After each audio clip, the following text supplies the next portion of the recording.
Hello, I'm Eric from Spherogen, and today we have this headset, the Rhino X from Ximmerse. So they've sent us this headset. It's very nice. Thank you, Ximmerse.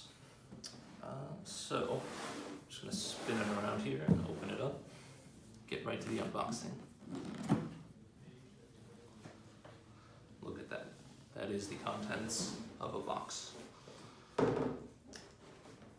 Alright, so the main headset is here. You can see that it's pretty self-contained. This is an all-in-one system.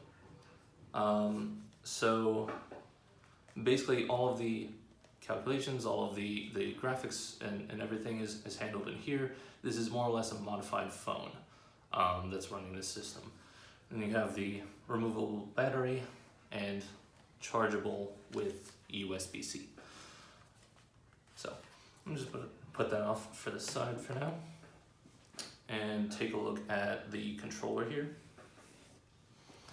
So this is an odd little controller.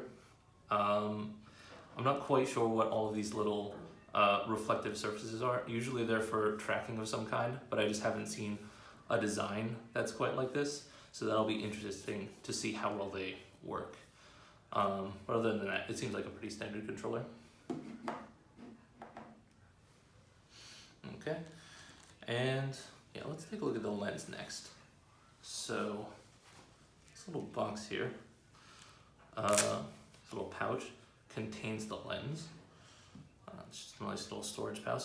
So this is a very reflective sort of lens.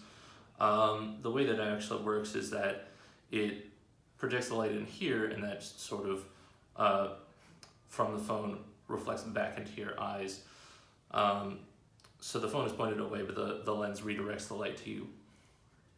And yeah, it's got a magnetic strip for attaching to that headset. So for the rest of the stuff in this box, you just have like a cushion here, a replacement. For this right here, it might actually be a little bit thinner. Not sure. You've got a few other things, pretty standard stuff. This is, I want to say, the USB-C charging cable for the device. Yep, just a standard USB-C. And yeah, you got your power adapter there. Okay. And yeah, there's a few other things. A lovely Chinese manual for everyone who can read Chinese. I am not one of those people, unfortunately. And you've got several of these mystery pads. I'm not quite sure what their purpose is. They are numbered, and I'm wondering if they have some kind of reflective nature or something that will send back a particular signal, because they are numbered. So I wonder if there's something that sets them apart from each other. I'm not really sure. And then as for the remaining items in the box, you've just got some lens cleaner. It's a nice little thing, and a sticker of some kind. So yeah, it'll be interesting to take a look at this device. It runs off the Android operating system, and so we look forward to doing some development with it and seeing what this device can do. Thank you.